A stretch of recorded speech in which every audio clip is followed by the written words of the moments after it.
The views, comments, and opinions of the following program do not necessarily reflect those of Morris Media Studios, MorrisMediaLive.com, or its affiliates. Listener discretion is advised.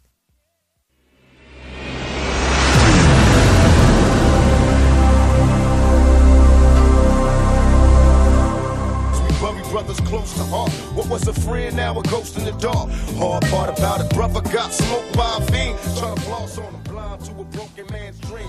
Well, hello. God bless you, community family, and welcome to Gang Talk with Sister Herron and Skipp Townsend.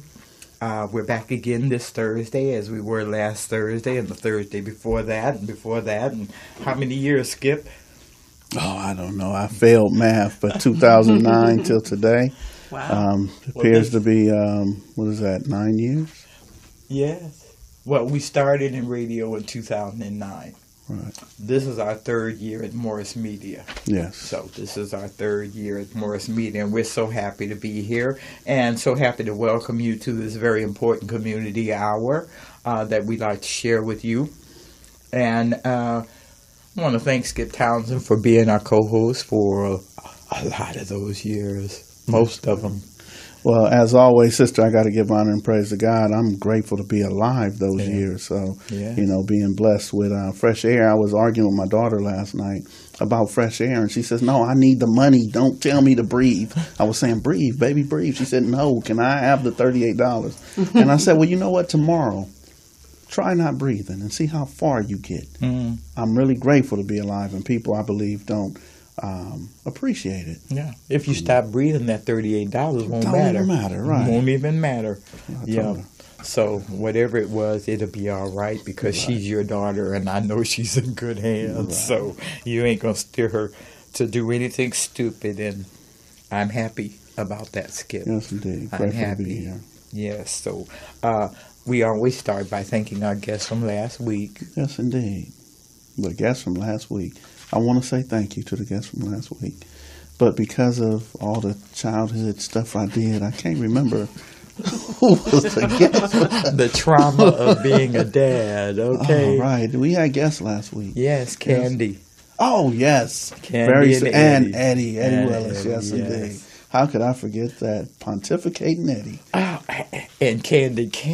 Yes, oh, my goodness. And what was our topic? Bullying, yes, indeed. And I'm grateful for Candy and all the work that she does in the community with the young people. Yes. It's so important to bring awareness to these topics and issues. So I'm grateful for her. You know, after Candy left here, she actually went and did a mentoring group with young women. And it's because her expertise is dating bullying. Yes. So she's dealing with the teenagers and that kind of trauma that happens in their little dating. I don't mean little. Yeah, don't say they little. In their dating arena. You know, sometimes it can be very devastating if you don't know. Right. If you don't know the signs. So we covered from where bullying comes from, and where did she say? The womb.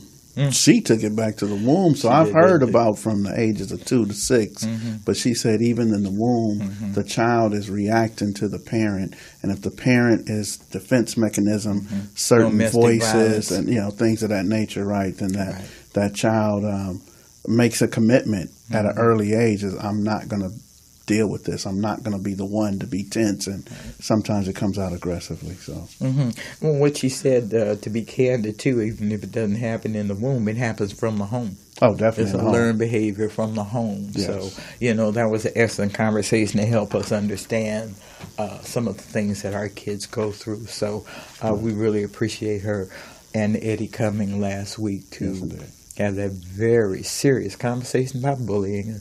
Boy, and I mean, Candy laid it out. If you don't even need a roadmap, she can just tell you, and it was outstanding. And so if you missed that show, it is up online, and we're happy to say that you will be able to watch it if you missed it. Right. So let's just get into tonight. Yes, indeed. So I had the privilege of meeting these young ladies it was a little over a month ago, and the topic and the conversation was about the public defender's office, and it's something for me that I never really paid attention to until I was in custody. Yeah. I just hey, who cares? Who cares until I'm arrested, right? But but by having a conversation with these young ladies, and there was a few young men there, that it is really a lopsided system that we're a part of here in the county of Los Angeles. So they introduced me to clients first and not my PD hashtag. So I want them to introduce themselves. I don't want to tell their story, but they definitely have a story to tell, and I'm grateful that they both showed up, and I believe we're waiting on one more. We're expecting one more. So we'll start in the middle. A personal introduction, or? Yeah, just personal introduction, maybe a minute or two, who you are. Anything you'd like to share with us. Okay. My name is Tiffany Blacknell, and I'm a public defender in LA County. I have been a public defender for 15 years. And what kind of informs my practice is that I'm a member of the community. I was born in Inglewood at the old Daniel Freeman Hospital when it was open. And I was raised in all Inglewood public schools, Inglewood High School and Warren Lane. And so I'm kind of a daughter of the early 90s, the crack epidemic, the gang epidemic, the violence out, the rebellion in 92. That sort of set up my worldview in a real meaningful way. And so when I decided to go to law school, I wanted to make sure that I used my experience and education to help my community. And what better way than to join the public defender's office. And I knew that when I joined that the community didn't have a good relationship with the public defender's office. I realized that because my family is in the system. And we had our own opinion. But I knew that I could give our clients the dignity and respect they deserve and work hard for them. And so that's what I've done. Okay. And I never left the community. I stayed and do the good work. Okay. Yes. Thank you. Let's let our guest come and have a seat right here. My name's Christine Rodriguez. I've been a public defender also for 14 years. I was born and raised in Culver City, California. I always knew I wanted to be a lawyer. I didn't have any lawyers in my family, but I knew I wanted to help people, and people in my family said I'd love to argue about everything, and that they thought that going into the law would be a good way to channel that energy. And I knew I wanted to help people. My family, I come from immigrants. My mother is Cuban. My father's Colombian. My grandmother, who helped raise me, didn't speak any English. So a lot of people in my community, there was a disconnect between services, legal and otherwise, because of language barriers and things like that. So I knew that I wanted to help people. And when I was leaving law school, I was trying to think of what the best way to do that would be. And when I started reading about the Public Defender's Office and what they would do to help people, and specifically people of color and immigrants, I knew that that was the place that I wanted to be. So do you think it takes one to know one? Like a person who's been through trauma, a person who's needed help, does it really take someone who's been through that? So that's a rhetorical question we want to ask the other young lady relatability, but let's introduce our third guest before we get started in the conversation. Welcome. Thank you. My name is Elisa Blair. I am a public defender for the last 15 years. I kind of came in on the tail end of maybe why I became a public defender or why this interests me.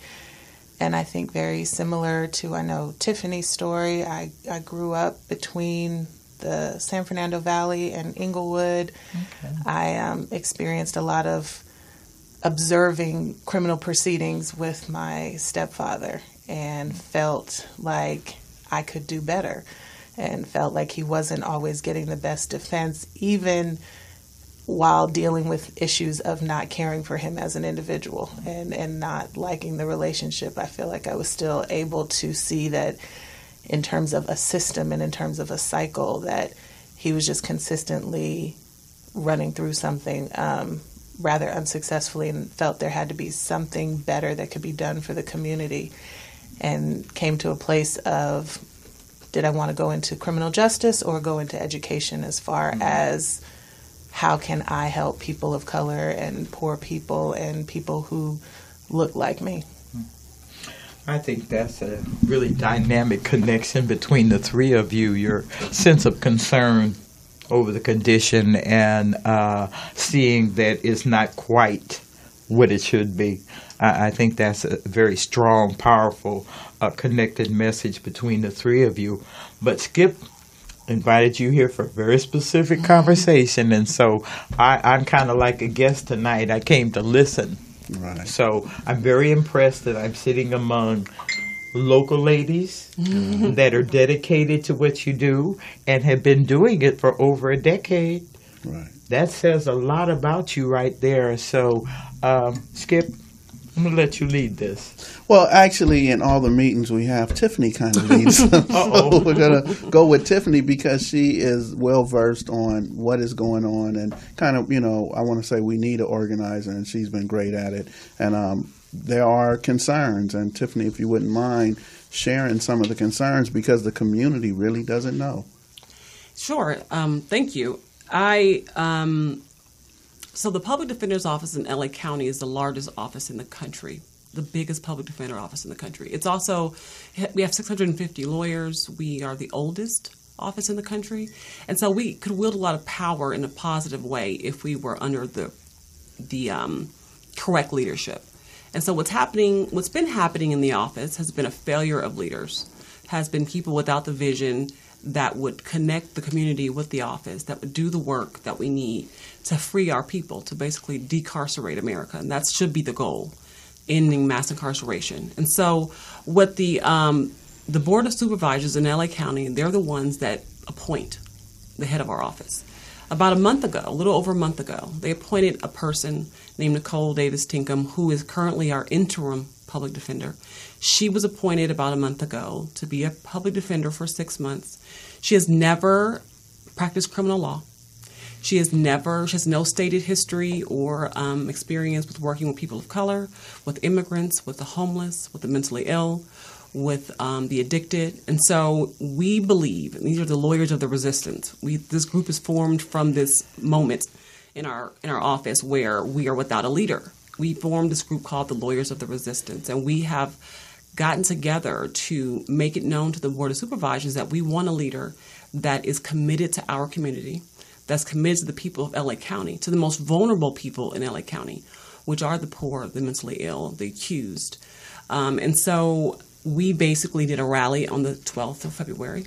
A couple hundred of us were at Grand Park downtown, and we invited the media, and they did record and the event, and that was basically a physical showing that we are putting our clients first, that we want someone who's committed to our clients, who give the lawyers the tools they need to combat the system of mass incarceration, to do the work we need to do to free our people. And so we wrote a letter the first day she was appointed. We wrote a letter to the board, letting them know that we did not want her to be the public defender, that she was not qualified to lead our office. And 390 of us signed the letter, and then we proceeded to demonstrate. And so we plan to continue to do so until they relent and give us a leader that can actually lead our office and be a visionary, and strengthen our office and the lawyers to do the good work that we're doing. So, Tiffany, let me ask you this. Can we change the process of how leaders are brought into the public defender's office? So, because even if they give you someone who is well qualified, still at any given time, the Board of Supervisors can still, like a puppet master, put someone else in place. So the Board of Supervisors, I know Mark Ridley Thomas is going to term out soon, and they're coming and going. Can we talk about changing the system to where it's a better system at getting the most qualified person, maybe even from within? Because we're also looking at Police Chief Beck is leaving. Yeah. Where are we going to get, who's going to be, next? Who's coming? So these are things that really affect our community. Can we talk about that, creating a system as well? I think that's part of our perceived demands would be that there be a committee formed with lawyers who are on the front lines, felony trial lawyers, who will be on this committee to select, to vet, to seek out a public defender with the same vision that we need to lead our office. I also think there's something to be said for the fact that the LA County Public Defender has not been a true partner with community members in terms of like your group. There's so many people doing such great work in justice reform that we simply have no connection to, that I have a personal connection to because I volunteer at a lot of these organizations. But the office itself, there should be a committee in our office of community members to let us know what we're doing wrong, how we can improve, and how can we build that connection, that trust back, a reconciliation. Yeah. Well, let me just put this in there. You guys get a bad rap. The community thinks you're failing all the way around. Your cases are overloaded. You're not doing the work. And, they don't have a lot of confidence.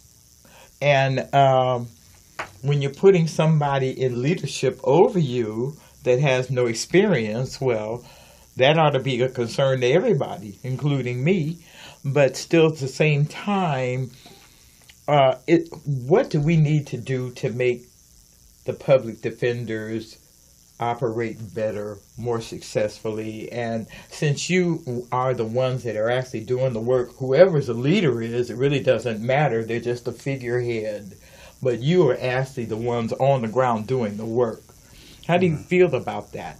Is it too much? Is it being managed correctly? Do you feel overwhelmed? Do you feel underserved? What? Let's start here, Christina. How do you feel? Yeah. Well, there's a lot to unpack there. Yeah. Let me say this. I think, yes, with any job, there are certain times where we can be overworked. But I know definitely for all three of us sitting here, we take a lot of time with our clients to try to make them individually feel secure, that we have their back, and that we are working up their case in every angle that we can. The LA Public Defender's Office, I will say, is one of the best funded as far as across the country. There's other public defender's offices that aren't as well funded as we are. That is not to say that there isn't need for improvement. There has been definitely an issue with getting more support staff, more attorneys. We've lost a lot of attorneys in the last 5 to 6 years that we have not been able to get back. And that obviously has an impact on our representation, because if those lawyers leave and they're not replaced, then we have to take on the caseloads of those individuals. So that is an issue. And so I believe that the Board of Supervisors has to be made aware of the fact that, yes, we, are the oldest, largest public defender's office, and to a degree, in comparison with other offices, we are well funded. But that doesn't mean that there isn't need for improvements. Right. Well, one of the biggest, and I don't really mean to attack you, and I'm not trying to ambush you, but these are the street conversations, is that in the last decade or so, the only thing that's been pushing through are plea deals, not actual trial and defend yourself and, go against the system, which Skipp and I agree is heavily weighted against us. Heavily weighted against us. And the only one standing between us and our freedom is you. Yes. It's you. You see, because I can't afford that $100,000 attorney that is going to go in there and make sure he's spending my money. Better. And who isn't always better. Yeah. Right. Well, she said that with confidence. Go ahead. Say never better. That's fair. That's fair. See, it's just the fact that they're charging you something you really cannot afford to pay on the average, and our cases end up with the public defenders because we don't have that option to pay that lawyer whether he's good or bad. We don't have that option, and so it puts a lot of pressure on you. It puts a lot of pressure on you. Our expectations. Right. You're going to get me free. You're going to send me home. You're going to get me off. You're going to get me out of this, aren't you? That's what I do. Yeah. I would say this. When it comes to the notion of a plea bargain, it's something that personally is offensive to me. The courts encourage what's called EDP, which is the early disposition program. I don't believe in EDP because essentially what's happening is before you've really worked up the case, before you have any discovery with an assumption of guilt, the prosecutor, and this is the district attorney's office, says this is the best possible offer. We're not going to get any lower than this, but there's an incentive for us to give you this offer because you are pleading early. And I like the way you put that, and I don't want to just go past there. A plea deal goes along with the assumption of guilt. Right. Yeah, we don't want to just glide over that. You get that plea deal because it comes attached with an assumption of guilt. And not only the assumption of guilt, the assumption that you committed the crime you are charged with, where the district attorney's office, routinely overcharges. They have discretion. They choose felonies instead of misdemeanors. They choose violent or serious offenses known as strikes, over non-strike offers. And they do that purposely, so then when they offer you what you may have really done, they're telling you that it's a deal, and in exchange you're going to serve more time. But going back to, how this is all connected with leadership, because yes, we're the ones on the ground and we are the frontline soldiers, but our head is who goes to the Board of Supervisors for money. Our head is the representative who gives, connects with the community or not. One of the best things to have happened with this ridiculous offensive appointment has been the freedom for me personally to feel like I have no leader, and therefore I'm going to do what I want to do. And so, when Tiffany and I and Christine are, texting, and Tiffany says, why don't we try this? What do you guys think about this? We say, okay. We're not running it up any chain, because I don't acknowledge Ms. Tinkham as the public defender. Her name is not on any of my motions.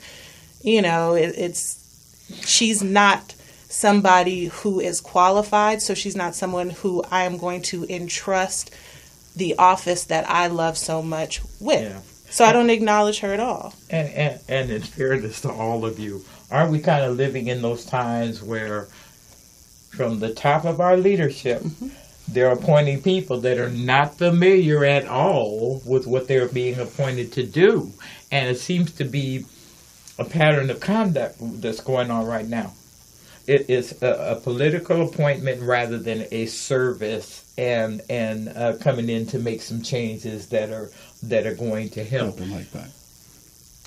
No, I need Sister to be on the mic. Oh, yes, I said talking. Enough. Well, no, I was just saying you were talking and you were moving. We couldn't really hear. Go ahead. Oh, okay. Well, I'm sorry because I can't repeat myself. But you got what I was saying is that it seems to be the trend now to appoint people that have no experience with that job title. Right. And I hate to call out the doctor, but Ben Carson, head of HUD, come on. What do you know about that? Right. Nothing. The DeVos lady in head of education, what do you know about that? Right. Nothing. You see, so here we get... And Donald Duck. I'm sorry. Yeah, that's okay. The head of the United States. What do you know about he that? Doesn't know nothing. But listen, about so that what either. can the community do? Yeah, because the community, that's really what because these are our children and myself. And I was talking to Sister about how many people I know. Shout out to Matthew Cook. He just did Survivor's Guide to Prison. I saw it, which is definitely going to hit the streets, and everybody's going to be talking about who else they know who's been wrongfully convicted. Yes. And here's the thing. We're going to be the ones that suffer if we do not support you. Yeah. So what support can we do right now?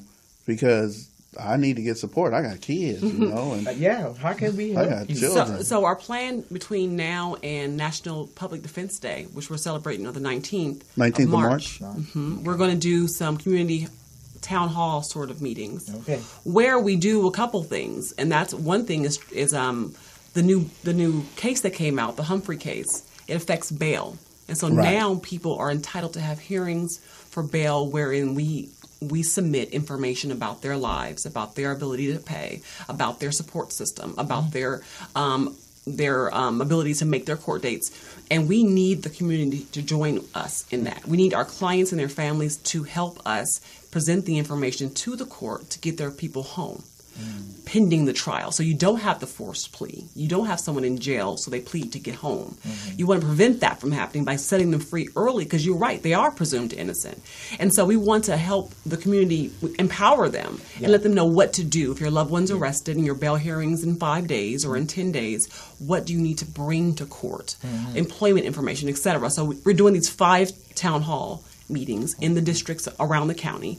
And at those meetings, we plan to present our community members with letters. If they want to support us, they can sign the letter, put whatever supervisor they elected, send it to them, or a phone number to that supervisor, call them, let them know how you feel, because ultimately they work for us.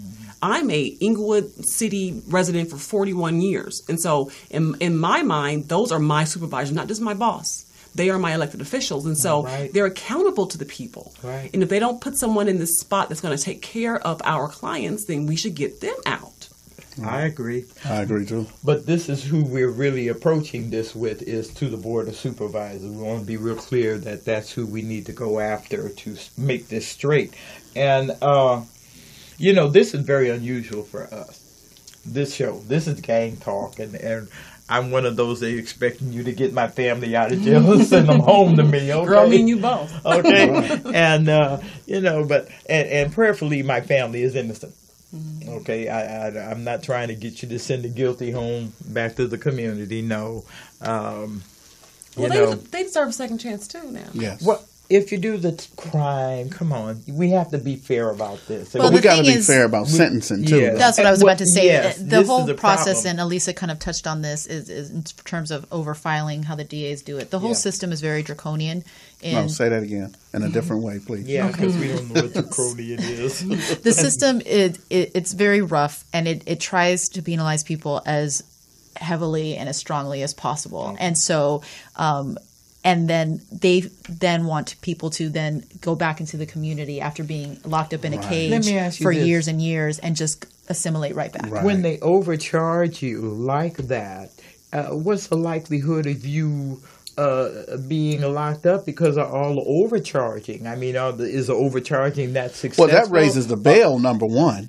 Okay. Right. So now I can't get out. Right. That also raises the fear factor. Right. Because you have to advise someone that they're now facing life or they're facing 60 years if convicted of all the charges as presented in the document.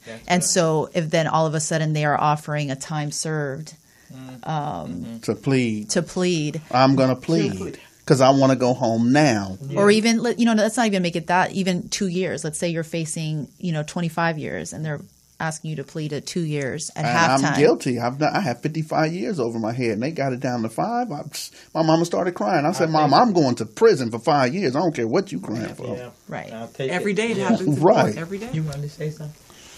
Well, just in addition to, the way the system is, statistically, it's black and brown people that are getting these sorts of sentences and disproportionately incarcerated and thrown away. And so, we do have community members like yourself who's like, well, wait, if you're guilty, then you need to be punished in some way. But, like Christine and Tiffany were saying, when they come back, they have nothing. If they've been locked away in a cage with no resources, with no educational opportunities, no books, no programs, no funding, and then, there's only so many charges that are going to get you life, right? So you have to think about that. You think about somebody who is, going away for 12 years at 18 years old, because that's how they do it. So in terms of also saying, the number one question that I get from clients is, are you on my side? Or, are you going to work for me? And oftentimes there's not an understanding, and there, shouldn't be. You didn't go to law school. You didn't sign up to do this. You have some other choice job. And so when they're saying, I need you to do this and I need this motion, and you're not hollering or you didn't ask for this, without knowing there's a time and place for everything. Right. And so that's another part of this reconciliation tour that Tiffany was talking about, where we want to explain, in very simple terms, okay, this is your first court appearance. This is the only goal of that appearance, to determine your bail and to let you know what you're actually charged with, because it doesn't matter what the police told you. It matters what the prosecutor decides to charge you with, right? So, one of the things that I have here, we're trying to work on a mock-up brochure that we can just hand to people and give to our community partners for anyone who comes in that says, okay, what do you do when your loved one is arrested? Yeah. So much like Tiffany said, because maybe you don't make it to the meeting, or, but so much of my time often is explaining to my client, this is what is happening right now. Right. I do believe that you're innocent, but it's really contrary to movies. It's not the judge's job for me to say, let him go right now. This is nonsense. Right. And the judge going to say, all right, Ms. Blair, there you go. That's not the process.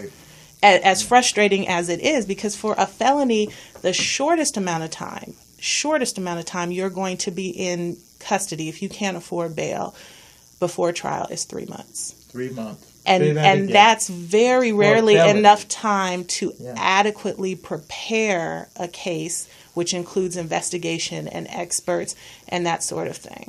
And really, and I hate to bottom line this, but, we're talking on the street level here. Mm-hmm. And the most important thing that you just said here is that they need to understand the process once they've been arrested. They need to know what to expect on their first court appearance. And as you said, most important thing, if it's a felony, you're going to be locked up for at least 3 months. Minimum. It'll be, it's usually longer for the amount of work that goes into, because it's not, often our clients are scared or for record reasons can't testify. Mm-hmm. So I need to figure out how to prove that you didn't kill this girl because you were just trying to buy drugs, but your drug dealer's not going to come in and say, this is what we were doing. It takes strategy, it takes community relationships, it takes creativity, it takes, the ability to get there. And sometimes you might have an expert who's wonderful. There's one particular ID expert that I've worked with a lot. I've never gotten a guilty verdict on any trial that she has been a witness on. Mm. But if I call her and she says, I'm busy for 2 months, I have to look at my client and say, hey, I think it's worth it. Worth it, right? But I'm not the one sitting in there. And I just wanted to pinpoint that because so many people think, well, I'm going to go to court. The judge is going to set me bail. I'm going to go pay that bail and then I'm going home. You just told them, no, not on a felony. No, they're going to keep you.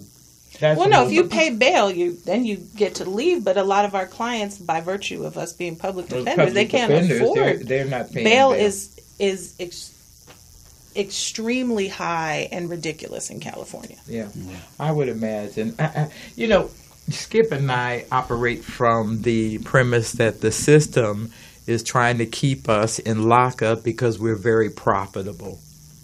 We're very profitable to the prisons and the courts and social services and all that. And I just learned last year that to lock up in California has reached $75,000 per convict. That's a lot of money.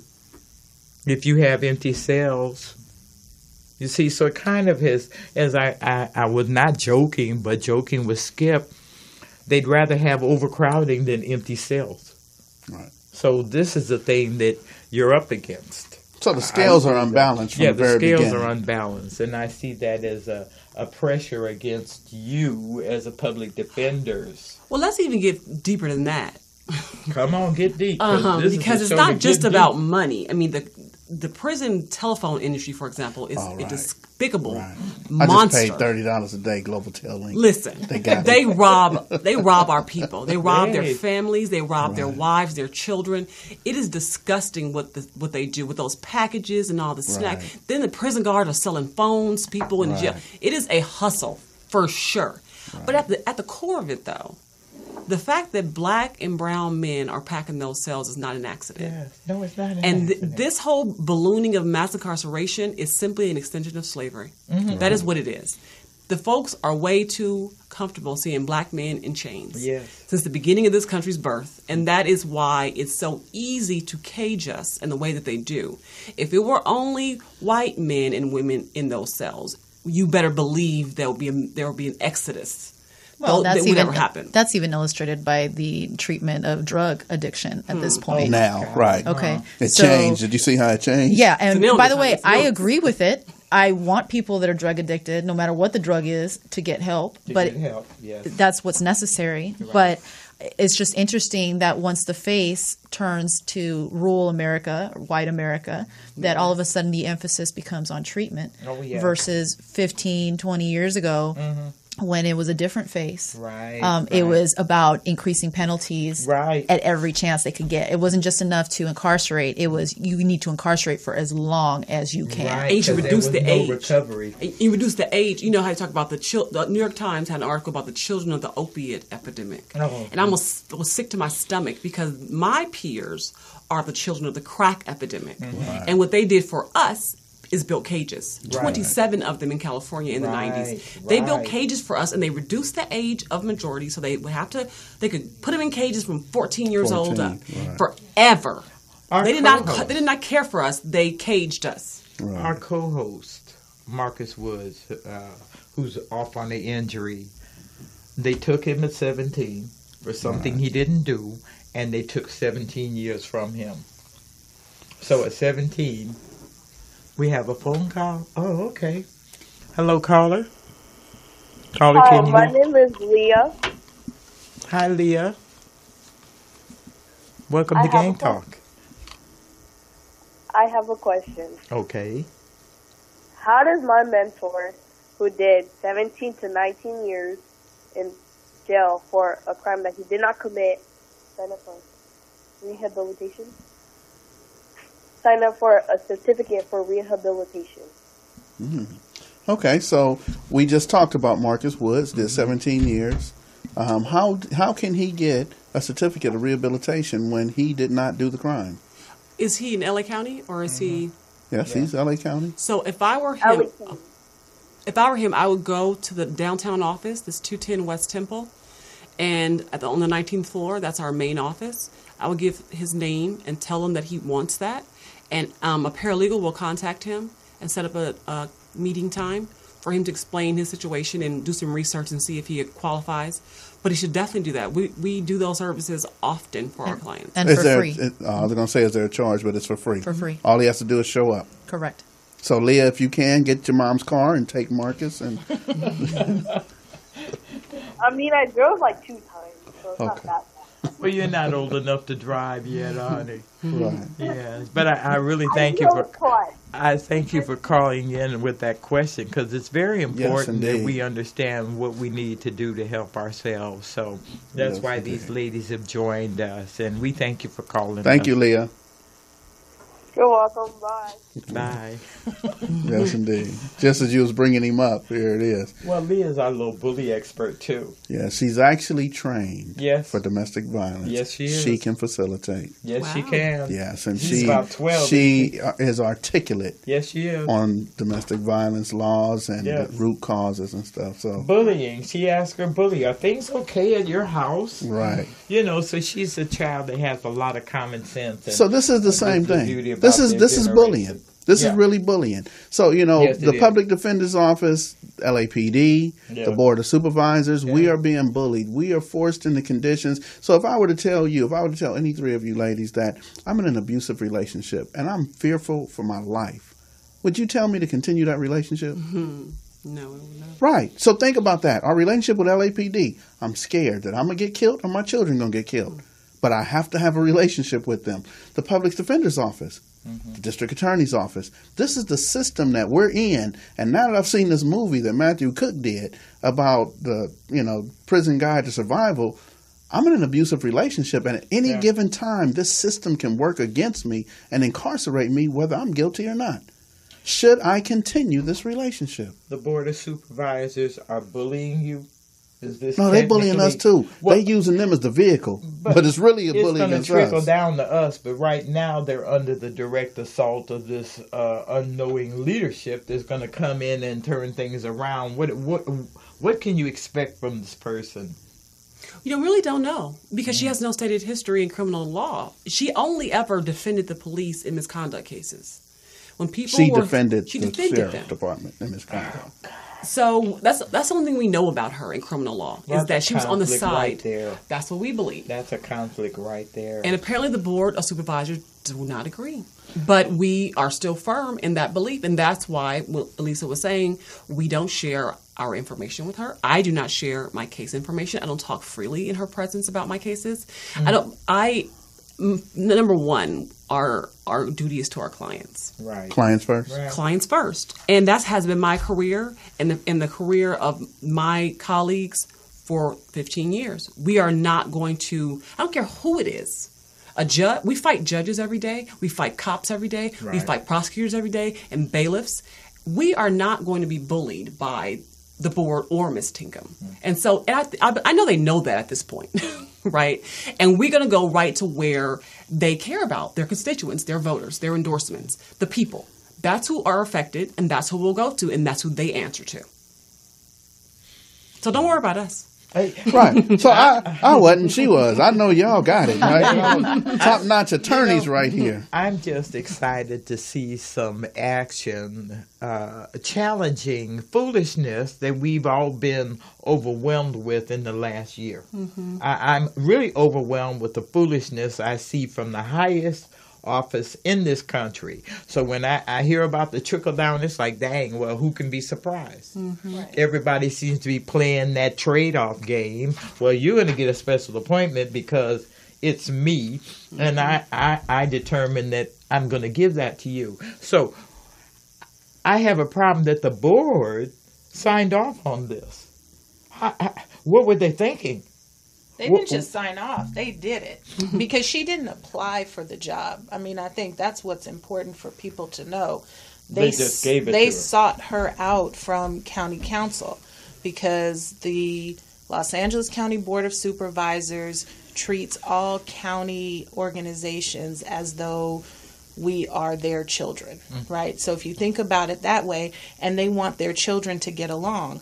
Well, as the public defender's office, we can't get along with the district attorney's office or the sheriff's department, often not DCFS, because they have interests that are counter to ours. We need to be independent, and we need to be treated better because of all the county organizations. The public defender's office is the only one that is protecting a constitutional right. Mm-hmm. We are the embodiment of the right to counsel, of the Sixth Amendment.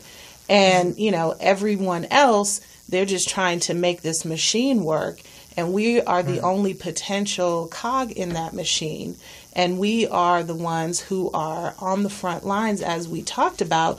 So even when legislation passes and we get, these steps forward in criminal justice reform, the sheriff's department and the district attorneys, they're often trying to figure out a way around whatever law was just passed.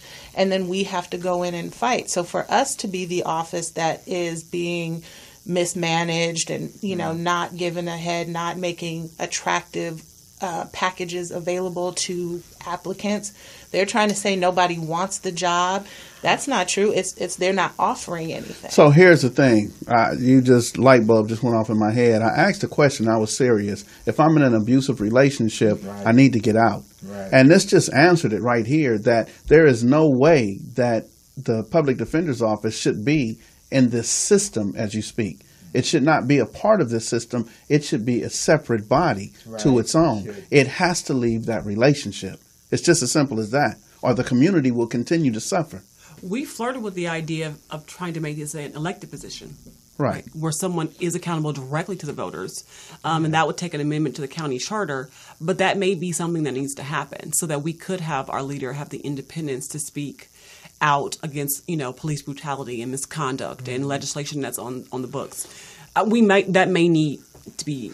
Right. So something else you just said. So if there is something that needs to be said about police brutality or any kind of misconduct, are you guys kept under the rug and can't speak about it? I know Prop 47 was written by a public defender. I don't know who, but can she or he speak clearly about that? Or are there limits and restraints on speaking out? Not as a public defender, they're not supposed to. So in other words, I could say, as Elisa who lives up the street, I take issue with this, or I can put something, but I'm not supposed to say as a public defender and then assign those beliefs to the public defender's office. But again, right now, in my mind, it's prison rules. So I've been trying to tweet the Board of Supervisors. I've been directly saying, Mark Ridley Thomas, how come you haven't given us a qualified leader? Hilda Solis, how come you're letting ICE come into the juvenile facilities and take our clients away, which just happened earlier this week. And of course, they're not responding, and the problem is everyone tries to move in secret and move quietly and be anonymous. That's not my way. Right. So, it's like, okay, so you won't respond to my tweet, but then a colleague or a friend or someone outside the office will say, what did you just tweet? Because I just got a call from this person or that person. And I'm like, talk to me. Right. You know what the problem is. Let me tell you, let's have a meeting. Any one of the board of supervisors, let's have a meeting and I'll tell you how you can get out from under this. Right. But until then, the train won't stop. I mean, besides, like I always say, I don't work for the board. I work for God and my client. Right. That's it. And so I feel like we're on a righteous journey. Yes. And so come what may, at the end of the day, if they take away this position from me, I am still a lawyer barred in the state of California. And so I can go and do this work elsewhere. That's not the point. I would love to build this office back to where it needs to be. I would love to have it be an engine for change. But if they decide to do their worst, then the work continues. And I will always be in the community. They can't shut my mouth. That's what they're not going to do. Well, Skipp and I have been doing this for quite a while. And he and I talk about the system. And we put that blanket over it because it seems to be working against our people. We seem to be the product to sustain some economies. And that's from the police through the court system all the way through the prison. From guard to warden to food services to the phones. Global telling. Okay. And I got more money today.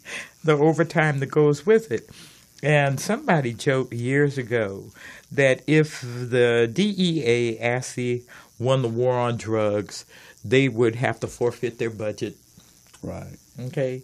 And that's one of the reasons why we haven't won the war on drugs. Hey, listen, the same it's about with the budget. They don't want to lose it. Same with the gang unit. Yeah. So there is a group called OSS, Operation Safe Streets, from the LA County Sheriff.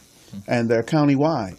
But as we have fewer gang-related homicides and we have fewer of the gang-related incidents, they never lost their budget. They never lost their budget. Crash turned into the Gang Enforcement Detail, GED, with LAPD.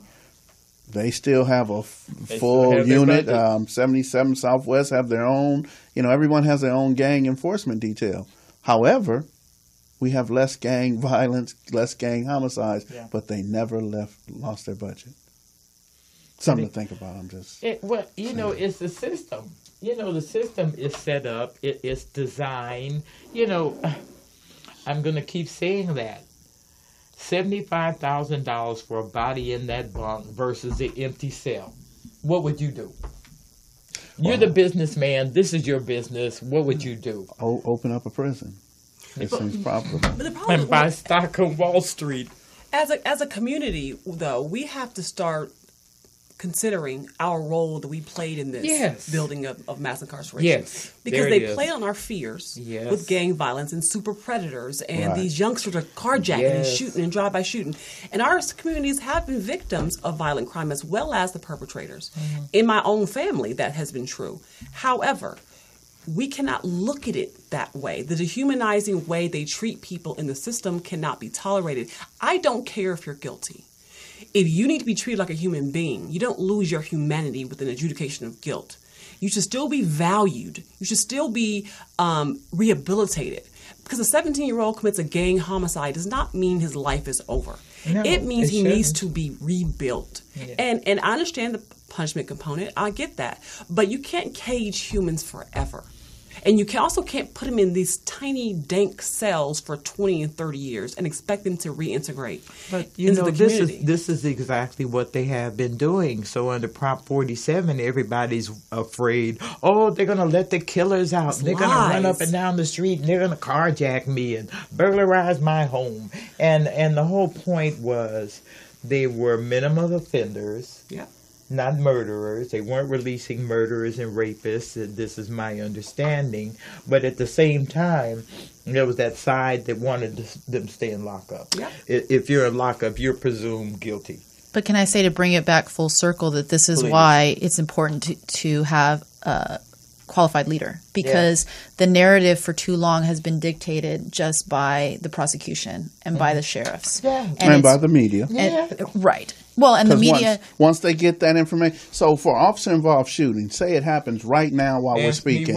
Within 10 to 15 minutes, law enforcement will let the media know everything about that victim. And he will not be a victim, he will be a suspect. That's right. So the suspect went to prison, went to jail, but we will never know anything about that officer until a year or so later, after there's been an investigation or whatever. So that's how the media portrays, the people in our community, and they get the help. Like they did with Anthony from Weber. 16-year-old Anthony Weber just shot a few weeks ago by the sheriff, suspected of having a gun. Suspected.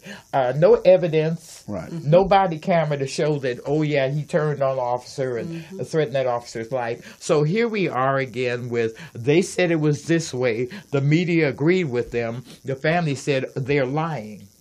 You see, but the weight is on their side. The believability goes with news and the sheriff, and the disbelief gets heaped on us and Anthony. Right, but see, the scales once again are unbalanced. I didn't mean to cut you off, Christina, but the scales are unbalanced because of the fact that we do not know anything about the other party, but within a 10 or 15 minute period, law enforcement gracefully just gives up whatever information they can find to tip that scale. Well, this is why so that the community believes exactly that we are animals, we are this because of whatever past history. The 16-year-old was a gang member, presumably armed, and therefore it was okay to execute him because he ran. This is the way that story goes. He ran, we shot him.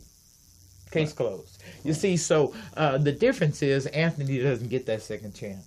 He's going straight to the homicide. He's going straight to the coroner, then straight to the cemetery. You see, so it's very important for us to have our eyes open, black and brown community. Stop playing this game phone call. Law enforcement and the system. Hello, caller. Can you hear us? Hold on. Welcome. Hello. Welcome to Gang Talk. Hi, Miss Herron. Hi, Skipp. This is Gloria from Auction House. Hi, Gloria. Hi, Gloria. I'm watching your show, and I'm amazed by the conversation. But I wanted to add to your topic and state that, we're doing domestic violence prevention in Norco State Prison. And could you speak up a little bit? Oh, I said we're doing domestic violence prevention and intervention classes in Norco State Prison. And to see these men traumatized by early childhood trauma and how it's affected them as adults, and actually getting the information and education now has been amazing to see these men understand the process in which they went through and the choices that they made. Right. I questioned, they have a YLP unit there, and I questioned, there was probably about 20 youth. And I asked them, you don't have to raise your hand if you don't want to, but how many of you have witnessed domestic violence in your home and in your environment? Yes. We discussed that with the bullying last week, is that kind of thing starts in the home, and parents don't realize you're raising a child that's going to turn into a bully or a batterer. In the case of a domestic violence scenario, you're teaching your son and your daughter that that's acceptable conduct. So when you allow that to be a part of your child's growing years, he's going to grow up to think that's normal. He or she. And I think one of the questions I ask is, what can the community do? So thank you, Gloria, for doing something. Yes, everyone can do something, going into prison or whatever. So, that is definitely one of our solutions. But what is it that the public defender's office can have us do? Yeah, what can we do to help you? Can I just say that people, who don't know the work that we do will say things to me in these fancy parties about how do you defend those people, and so even if they're guilty, because I make no distinction between innocent and guilty clients, I care for them equally, and so I like to tell them first, before any of my clients were clients, they were victims of a failed school system, of over policing, of oppression, of abuse, of neglect, of all sorts, a myriad of societal failures, systems failing them since they were born. And so we talk about the domestic violence abuser, you will always have a broken boy behind that crime. You will always, uniformly, there's been some person who has victimized them in a way that has has crushed them as a child and it needs to be built back up. They don't need to be caged. They need to be treated and respected and given their dignity and understood, because no one drops from the sky a drive-by shooter. They don't drop from the sky an armed robber. Mm-hmm. Things happen to children, and we don't protect our children, and they end up my clients. Right. So the victims and suspects both come out the same house. Yep. And we got to be clear on that. So we're going to run out of time in a minute. I want to make sure that each one of you have the opportunity to share. Is there something that you want to leave the community with? Something that you want everybody to know, or your last thoughts, kind of, Alicia? I think it's important for the community to know that we are fighting for them, that we are an office of nearly 700 lawyers. We're at least budgeted to be 708 lawyers. And that individual experiences and media representation, there's a vested interest in making the public defender out to be something that is not helpful, because then there's distrust and clients don't want to go to trial. They don't want to assert their rights. They think that they're going into the process alone. So if you believe in these conspiracies and you believe in the money that's on the backs of black and brown bodies, men and women, then you have to recognize and question who's on my side and what do they gain from this. Public defenders, we're not getting paid by you. We get paid regardless. So why are you trusting somebody who's saying, public defender suck, give me $50,000? Right. And 9 times out of 10, they was probably a public defender themselves. Or I've even seen district attorneys become criminal defense attorneys. Yeah. You say hustlers? Saying. Yes, indeed. Well, say it, because this is, this is why you guys are here, because we don't know. I'm going to tell you from a lockup standpoint, we're saying, who's your public pretender? Right, of course. Right. Who's your public pretender? Who's pretending to have your back? And we sitting here saying, man, they golf together, they go eat together, they slide each other cases, they slide each other cases. I'm just telling you that they say that. Collusion. So I need you to say that. Don't. Well, here's what I want to say is that we know there have been problems in the past. We know there are people in our office and other public defenders who have not done the work. We know that. But it's a new day, right? This is a time for us to reconcile our office with the people that we serve. There are too many good lawyers that catch a bad rap because they carry the title public defender. We want to let people know, give us a chance. When you meet us, give us a fresh start like we give you, and we will prove to you that we have your interests at heart. We can do this together as a community. I got one foot in the hood and one foot in the courtroom all the time. Right. And so they will know that they have someone on their side once they meet me. But let's work together. Right. So, saying that too, I just got a text message from the ceasefire committee, and they say I can have March 21st. To have you guys come, and I can facilitate a meeting with you and the Southern California Ceasefire Committee. Yeah, because we need to do that. So, it don't have to be 3. It could be 30. It could be 10. It could be 12. However many you guys say, are you willing on the 21st of March to come to the Southern California Ceasefire Committee? You have a forum with us. You can have a forum. So that way you can have 10 toes on the pavement. All 10 I have. We're running from here to a meeting with the rest of the lawyers of the resistance. We're constantly working in meetings. Indeed. We'll bring a crowd. Yeah, because we really need I get the emails. I see the Instagram posts too as well. Because we really want to know what we But we're going to run out of time. Christina, you got to say something. No, I just wanted to thank you guys for having us here, and I wanted to encourage people to write to their supervisors, to post on social media, to let them know that this is an unacceptable practice. And just on an aside, to let you guys know that a lot of these private lawyers will come up to us in court and ask us for advice. And ask us how they should proceed on a case. So just know that after you may have put over your life savings over, they're still asking us. Right. Yes, so. Well, I'm definitely support you. The public defenders, where would you be without them? Come on, family. Right. Let's be fair about this. God bless you. Thank you for listening, and Gang Talk will be back next week. Thank you, ladies. Thank you for coming. Thank you for having us. You're going to come back.